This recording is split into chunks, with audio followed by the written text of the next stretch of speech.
अगर आपको 3D game बनाना है और आपको सेटअप के बारे में नहीं पता, तो आप किस तरीके से गेम बनाओगे? मैं आज की जो वीडियो है उसमें मैं बेसिक सेटअप के बारे में बात करने वाला हूँ। बिगिनर के लिए यूनिटी गेम इंजन ज़्यादा बेनिफिशियल, तो मैं यहाँ पे यूनिटी गेम इंजन का ही यूज़ करने वाला हूँ। और यूनिटी के लिए सी शार्प ज़्यादा ज़रूरी है। सी शार्प में ही बेसिकली प्रोग्रामिंग होगा। सी शार्प बहुत ही ज़्यादा सिमिलर है जावा से। अगर आपको जावा आता है तो आप सी शार्प ईजिली सीख सकते हो। धीरे धीरे जैसे जैसे हम लोग एडवांसमेंट की तरफ जाएंगे तो हम लोग यहाँ पे अनरियल गेम इंजन भी यूज़ करेंगे। अनरियल गेम इंजन का थोड़ा वो हेवी गेम इंजन है, जिसमें आपका पबजी और फ्री फायर टाइप जो गेम बनता है वो अनरियल गेम इंजन में ही बनता है, क्योंकि वो हेवी गेम इंजन है। और उसमें C++ प्रोग्रामिंग लैंग्वेज का यूज़ करते हैं। तो जैसे जैसे हम लोग एडवांसमेंट की तरफ जाएंगे हम लोग उसको भी देखेंगे। फिलहाल के लिए आज मैं यूनिटी गेम इंजन का सेटअप कंप्लीट करने वाला हूँ। तो let me show you how you can setup the basic environment of unity game engine. So first of all हम यहाँ पे जाएंगे गूगली दिप्ता के पास और यहाँ पे लिखेंगे हम लोग डाउनलोड यूनिटी। और यहाँ पे जो सेकंड वाला ऑप्शन है unity, the unity hub, install the unity hub, उस पर मैं क्लिक करने वाला हूँ। और क्लिक करने के बाद डाउनलोड यूनिटी का ऑप्शन है, इस पर सिंपली क्लिक करने के बाद आपके सामने ये वाला जो पेज खुलेगा, इस पे स्क्रॉल डाउन करके हाउ टू गेट स्टार्टेड लिखा हुआ है। यहाँ पे आपको स्टेप्स बता दिए जाएंगे कि किस किस तरीके से इंस्टॉल करना है। तो सबसे पहले डाउनलोड करना पड़ेगा। तो डाउनलोड करने के लिए मैं यहाँ पे विंडोज़ सिलेक्ट कर रहा हूँ, क्योंकि मैं विंडोज़ के लिए डाउनलोड कर रहा हूँ। सो ये डाउनलोड स्टार्ट हो चुका है। सो इसको थोड़ा सा टाइम दे देते हैं, ये अपना डाउनलोड हो जाएगा। सो आफ्टर इंस्टॉलेशन हम यहाँ पे एक्सप्लोरर में जाएंगे और ये मेरा यहाँ पे डाउनलोड हो चुका है। इसको डबल क्लिक करना है सिंपली। और डबल क्लिक करने के बाद ये आपसे परमिशन मांगेगा, परमिशन आपको एक्सेस कर देना है। परमिशन एक्सेस करने के बाद में आपका ये इंस्टॉलेशन स्टार्ट हो जाएगा। ये देख सकते हो, आई एग्री करना है, इंस्टॉल करना है एफ यूनिटी हब पे। देन ये स्टार्ट हो जाएगा इंस्टॉलेशन। थोड़ा सा टाइम लेगा बट इंस्टॉल हो जाएगा ये। हमारा जो इंस्टॉल है वो इंस्टॉल हो चुका है। मैं यहाँ पे फिनिश पे क्लिक कर दे रहा हूँ और रन यूनिटी हब पे क्लिक किया हुआ था। आफ्टर इंस्टॉलेशन मेरा तो विंडो कुछ ऐसा दिख रहा है, आपका हो सकता है अलग दिखे। अगर इन केस अभी तक में कोई भी दिक्कत हो तो आप मेरे को कमेंट कर सकते हैं, मैं आपको हेल्प करूंगा। और अभी तक जो मेरा विंडो है कुछ ऐसा दिख रहा है। और मैं यहाँ पे न्यू प्रोजेक्ट पे क्लिक करने वाला हूँ। न्यू प्रोजेक्ट पे क्लिक करने के बाद आपके सामने में इतने सारे ऑप्शंस आएंगे। मैं यहाँ पे यूनिवर्सल 3D क्लिक करूंगा, क्योंकि मुझे पूरा बेसिक से चाहिए, मुझे कोई रेंडरल पाइपलाइन वगैरह कुछ नहीं चाहिए, एकदम बेसिक से चाहिए। तो मैं यहाँ पे यूनिवर्सल 3D क्लिक करूंगा। और आपको प्रोजेक्ट का नेम सिलेक्ट करना है। मैं यहाँ पे सिंपली प्रैक्टिस प्रैक 1 करके सेव कर देना। प्रैक्टिस ने प्रैक 1 करके। और यहाँ पे आपको प्रोजेक्ट का लोकेशन सिलेक्ट करना है। मैं प्रोजेक्ट का लोकेशन बैक करके एक न्यू फोल्डर क्रिएट करूंगा और न्यू फोल्डर का नाम रहेगा मेरा प्रोजेक्ट। प्रोजेक्ट डबल आर हो गया। कोई नहीं, आप इसको सिलेक्ट कर लेना। इसको सिलेक्ट करके देन क्रिएट प्रोजेक्ट पे क्लिक कर देना। और हाँ, मेक श्योर कि आपका जो ये इंटरनेट कनेक्शन है ये आपका डिसेबल रहे, क्योंकि इसमें बहुत टाइम लगता है इंस्टॉल होने में। अगर आपका नेट से कनेक्टेड है तो और ज़्यादा टाइम लगेगा, क्योंकि ये इसमें काफ़ी सारी चीज़ें को इंपोर्ट करता है प्रोजेक्ट में। तो इस वजह से काफ़ी ज़्यादा टाइम लगेगा। मेरा एडिटर का वर्जन ये है। इन केस अगर आपको कोई दिक्कत हो तो यहाँ पे आप इंस्टॉल पे जा करके यहाँ पे इंस्टॉल कर सकते हो। मैं यहाँ पे LTS वर्जन यूज़ कर रहा हूँ। इसमें सिक्योरिटी अलर्ट शो कर रहा है मेरे में, पता नहीं क्यों। बट यूनिटी 6 में सिक्योरिटी अलर्ट शो कर रहा है। 6.2 भी मैं नहीं यूज़ कर रहा हूँ। मैं यूनिटी 2022.3 LTS वर्जन यूज़ कर रहा हूँ। तो मेरा जो वर्जन है वो ये वाला है। और प्रोजेक्ट का बेसिकली जब तक ये इंस्टॉल होता है मैं बताता हूँ। ये आपका विंडो जो है कुछ ऐसा शो कर रहा होगा, ऐसा शो कर रहा होगा विंडो। तो इसको अभी साइड में रखते हैं। यूनिटी हब जो है ना, उसमें आप प्रोजेक्ट सब क्रिएट करते हैं। आपका यहाँ पे प्रोजेक्ट का लिस्ट शो करेगा। जैसे कि अभी मैंने प्रैक 1 सिलेक्ट किया, अभी मैंने प्रैक 1 बनाया, तो मेरे में प्रैक 1 शो कर रहा है। और भी तरह तरह के प्रोजेक्ट यहाँ पे प्रोजेक्ट लिस्ट शो करते हैं। जैसे आप ऐसा समझो कि मतलब आप अगर कोई वेबसाइट ही बना रहे हो, एग्जाम्पल के लिए अगर आप कोई वेबसाइट बना रहे हो तो आप पहले उसका फोल्डर क्रिएट करोगे, देन उसको उसमें स्क्रिप्ट वगैरह लिखोगे। स्क्रिप्ट लिखने के लिए कोड एडिटर रहेगा, एग्जाम्पल के लिए VS कोड रहेगा।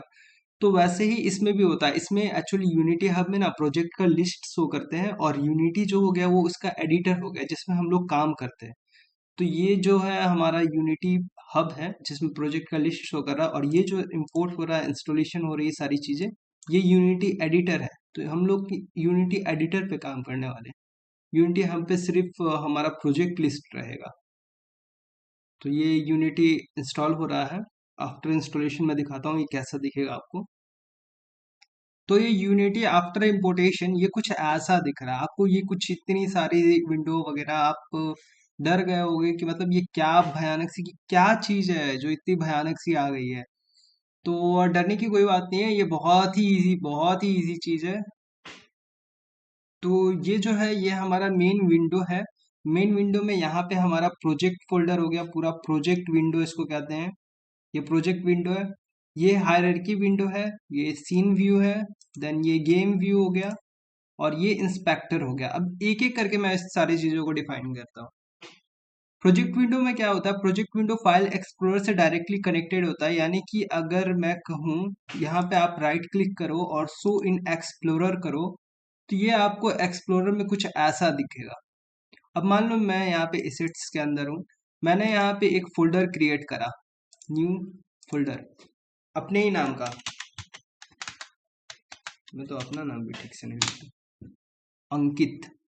और ये मैंने एक फोल्डर क्रिएट करा। अब मैं यूनिटी पे जा रहा हूँ और अब आफ्टर इंपोर्टेशन आप देख सकते हो यहाँ पे एक फोल्डर क्रिएट हो गया। यानी कि जो भी चेंजेस हम यहाँ पे करेंगे फाइल एक्सप्लोरर पे, ये सारी चेंजेस यहाँ पे भी होंगी।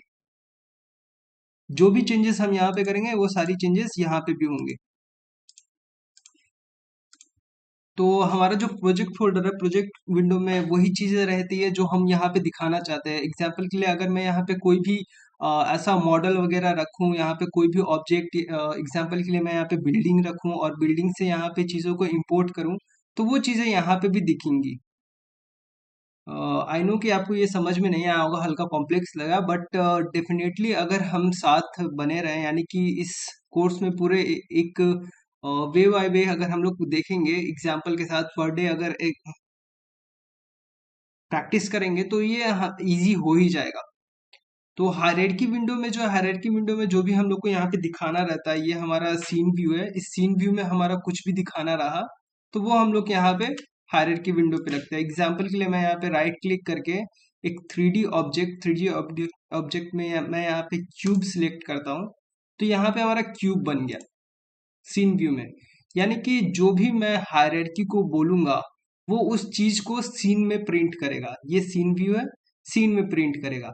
मैंने यहाँ पे क्यूब बोला, उसने यहाँ पे क्यूब को प्रिंट कर दिया। और गेम व्यू में जो है, गेम व्यू में आपको एक 2D स्क्रीन टाइप का, ये 3D गेम है, 2D स्क्रीन टाइप का मिलता है। यहाँ पे आप कुछ नहीं चेंज कर सकते, यहाँ पे आपको फाइनल आउटपुट देखने को मिलता है। यानी कि जो गेम आप देखोगे, जो गेम आप बनाओगे उस सीन में, वो आपको यहाँ पे देखने में लगेगा, लुक लगेगा उसका, मतलब किस तरीके से गेम वर्क कर रहा है। अगर मैं सीन व्यू में इस क्यूब का डायरेक्शन चेंज करूं, तो आप यहाँ पे देख सकते हो कि गेम व्यू में उसका एक्सिस के अकॉर्डिंग प्लेस चेंज हो रहा है। एक्स एक्सिस के अकॉर्डिंग प्लेस चेंज हो रहा है, वाई एक्सिस के अकॉर्डिंग प्लेस चेंज हो रहा है, जेड एक्सिस के अकॉर्डिंग प्लेस चेंज हो रहा है। तो मतलब जो भी चेंज हम यहाँ सीन व्यू में करेंगे, वो गेम व्यू में फाइनल आउटपुट में शो करेगा। अगर मुझे प्लेयर को यहाँ पे रखना है, तो मैं प्लेयर को यहाँ पे रखूंगा और प्लेयर यहाँ पे रहेगा गेम व्यू में। मतलब जब हम फोन में खेलेंगे तो प्लेयर हमें यहाँ दिखेगा, ना कि यहाँ पे, यहाँ यहाँ यहाँ। तो इस तरीके से सारी चीजें कनेक्टेड है। अब एग्जाम्पल के तौर पे मैं यहाँ पे अगर क्यूब क्रिएट करूँ, क्यूब सॉरी स्फेयर क्रिएट करूँ, तो हमारा सीन व्यू में स्फेयर आ गया। मतलब जो भी मैं यहाँ पे क्रिएट करूंगा, वो चीज हमें सीन व्यू में दिखेंगी। सिंपल है, जो भी मैं यहाँ पे क्रिएट करूंगा, यहाँ पे हायरार्की में, वो चीज हमें यहाँ पे सीन व्यू में दिखेंगी। और गेम में हम उसका फाइनल आउटपुट देख सकते हैं कि वो फाइनल में कैसे दिखेगा, फाइनली कैसे दिखेगा।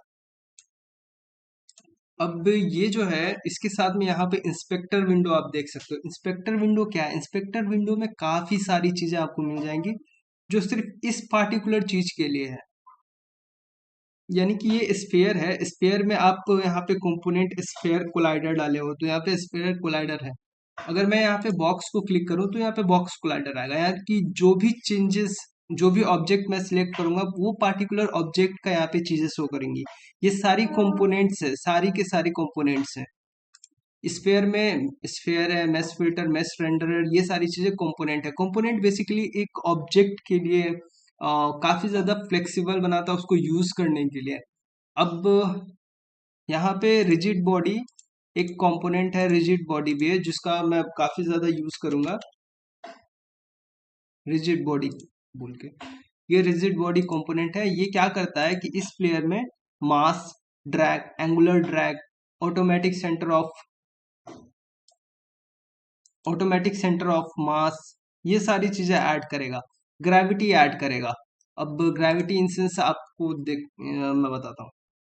मैंने इस व्यू को प्ले किया है। प्ले करने के बाद आपको खुद ब खुद चेंजेस काफी सारी पता चल जाएंगे। ये प्ले मोड ऑन हुआ और आप देख सकते हो कि वो जो बॉल था, स्फीयर, वो गिर गया।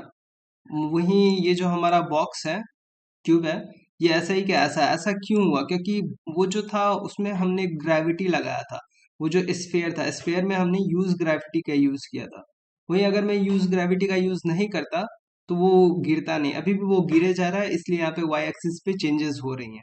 वहीं बॉक्स में मैंने रिजिड बॉडी नहीं डाला था, तो बॉक्स जो हमारा वो स्टेबल वर्जन पे है, स्टेबल ही है।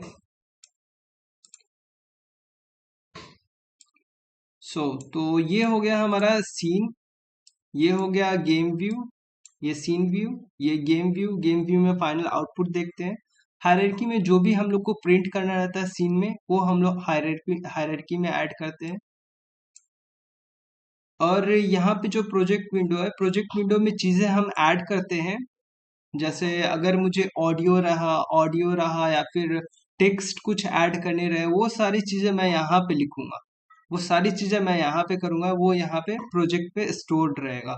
और उसको मैं यूज करूंगा हायरार्की पे, और हायरार्की से वो प्रिंट होगा सीन में, सीन से वो दिखेगा गेम में आउटपुट। आई होप कि आपको ये थोड़ा सा समझ में आया होगा। नहीं भी समझ में आया होगा तो आप इस वीडियो को पॉज कर करके अच्छे से समझे में आया होगा। आई होप कि आपको अभी तक में कुछ समझ में आया होगा। इन केस अगर अभी तक में भी समझने में इश्यू हो रहा हो तो आप मेरे को कमेंट करना, मैं नेक्स्ट वीडियो लेके आऊंगा, उसमें भी मैं क्लियर करने का पूरा कोशिश करूंगा। अभी तक के लिए फिलहाल इतना ही। नेक्स्ट वीडियो में मैं आपको बताऊंगा आगे फर्दर कि किस किस तरीके से उसको रोटेशन, फिर उसके बाद में मूवमेंट वगैरह कैसे कैसे करते हैं। वो सारी चीज़ें मैं नेक्स्ट वीडियो में भी कवर करूंगा, और भी कई सारी वीडियोस आने वाली हैं। तो अभी तक में जितना भी आपको इशू हो, आप बेझिझक कमेंट कर सकते हो, मैं उस कमेंट का रिप्लाई दूंगा।